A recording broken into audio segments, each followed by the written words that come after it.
Just want to let you lot know that if you're watching this clip on the Fozcast YouTube channel, the full episode is now available to watch exclusively on Spotify, and it's free. Come on. Right, this is a really good one. Slightly different players, but prime. Okay? Didier Drogba versus Wayne Rooney. Oh my God. I was about to say, well, whoever he's up against, they're going to lose because Didier Drogba is just, in his prime, was up there. But Wayne Rooney in his prime, bold Rooney. Skinhead Rooney was Skinhead Rooney. Was a force of nature. Force of nature. You talk about players whose bodies were kind of physically ready at an early stage. This kid broke onto the scene at 18 years old. 16 years old, 16. Sorry. At 16 years old and just dominated.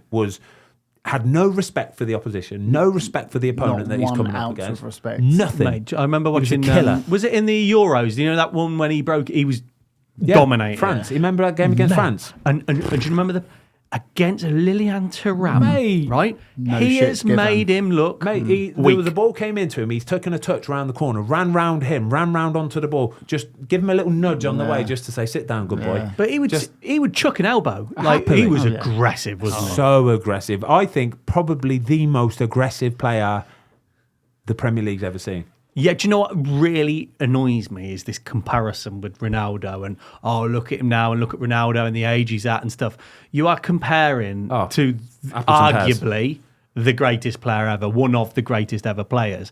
And people go... What, do you mean the way he looks? No, as in the comparison with Ronaldo is just not a fair comparison. No, and there's genetics. Like Rooney could never have looked like Ronaldo. Plus Ronaldo still plays football and Wayne doesn't. I know. Exactly I that, know. yeah. Nonsense. But then even then you're comparing the longevity that Wayne had.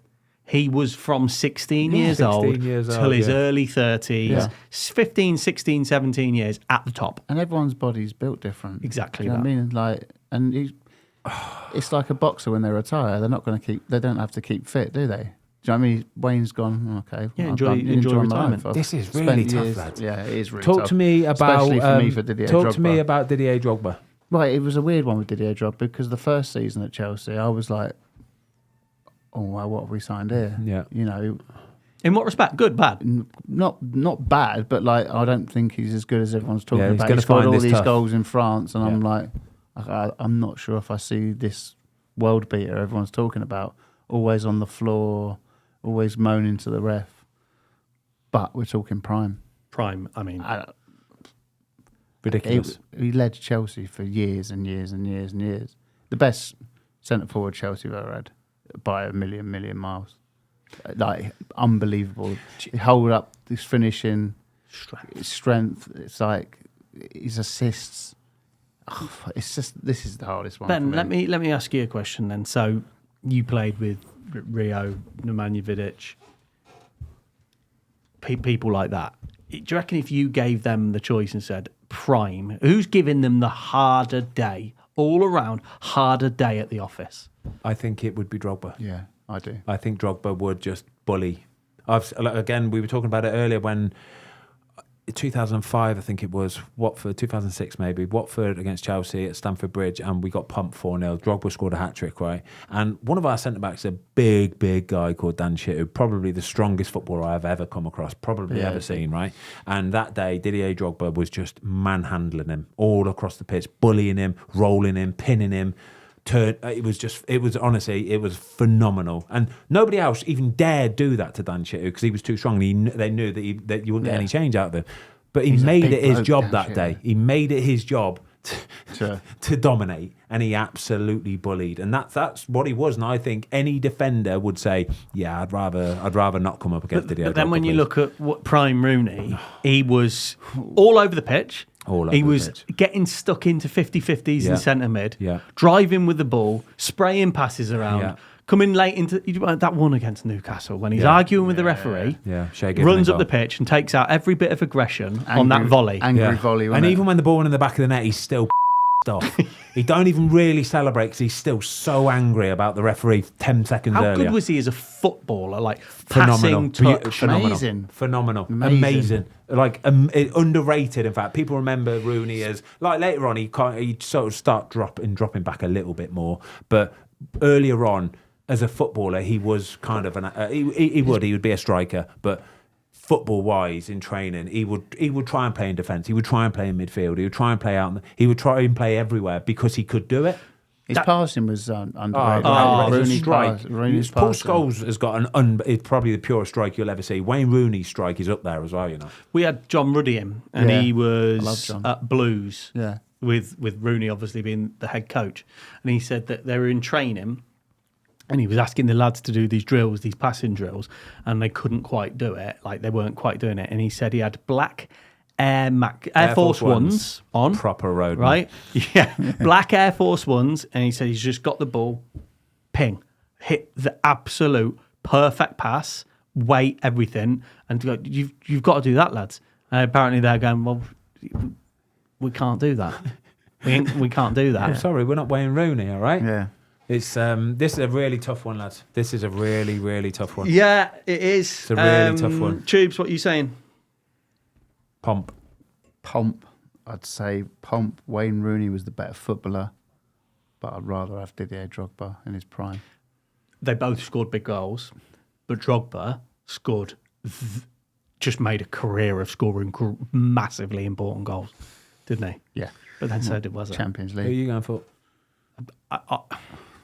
I would say Wazza, but I think you're both going to say Drogba, and I can understand why. Yeah, I'm going to say Drogba. I'm going Drogba because I've made the mistake already with Bale and Giggs. I'd probably say Rooney had the better career. Yep. But I think if they both played their best football match on any given day, I think Didier Drogba was more effective. Okay, 2-1. No worries there. No worries there. I've got one. We've got one for Tubes here, and we did this on purpose. We were driving back from TaylorMade yesterday, and we were like, how can we stitch up Tubes with one of these? Zola or Bergkamp? No, Zola or Hazard. Oh, and we know they're slightly different players, but... Completely different. It's just a complete stitch up. No, it's not. Well, it is. Yeah, it is. Well, okay, it's easy for me. You're Zola all day. It's got to be Hazard. No, I'm not. It's Hazard. Really? Got to be Hazard. Prime. I've got to remember, can't get into my brain, it is prime. Yeah.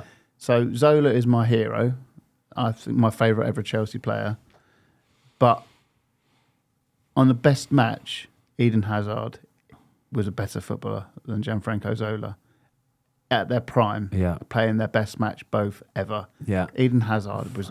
literally for a few years, Eden Hazard was one of the best players. Do you in the know world, what? I think if you put a Premier League, if you ask most people to do a Premier League 11, we should do this of prime players. I don't think a lot of people would put in Bale and Hazard because I think there's that little biasy towards Giggs having a 20-year, doing it for 20 years. And Hazard did do it for a good few years. He did. Oh, a good few. But Hazard, Ben, you've played up close and personal against him. The way he carried the ball. What was your experience watching him in goal? Mate, he scored. I'd love to know how many goals he scored past me, actually, because he scored quite a few. And there's quite a few pictures of me just sat down like a good little boy while he's just rolling the ball in the back of the net. Honestly, just dribbling up to me, dropped a shoulder, I've gone, fell for it like a good boy, and he's just rolled the ball in the back of the net. And this pitch, honestly, we'll find one now. Dead easy to do. You could do a comparison between Eden Hazard, you could go people like Frank Ribery, and I still think you'd come out with Eden Hazard as the one. Yeah. If you're talking primes in the Premier League, Eden Hazard, a right footer playing on the left wing, you still maybe... Would you put Gareth Bale ahead of him? I don't think there's been a ball carrier like Hazard in the Premier League. Effortless. The West Ham goal, the Arsenal goal. He's just low centre of gravity. He was beautiful to watch. The goal against Liverpool. Yeah. That initial burst of pace. I think he's one of my favourite. Do you know what I think he did? I think he thrived off that.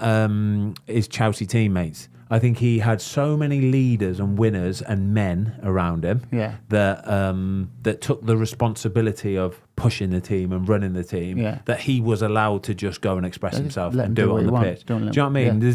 You have even the likes of people like Ivanovic and big men, Drogba, Terry, Lampard, big boys. Ballack.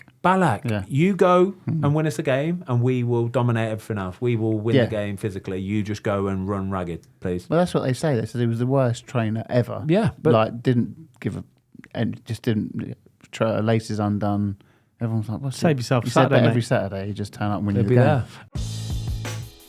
Thanks everybody for watching. We hope you enjoyed this clip of the Fozcast. If you would like to watch the full episode, it is now available exclusively on Spotify for free.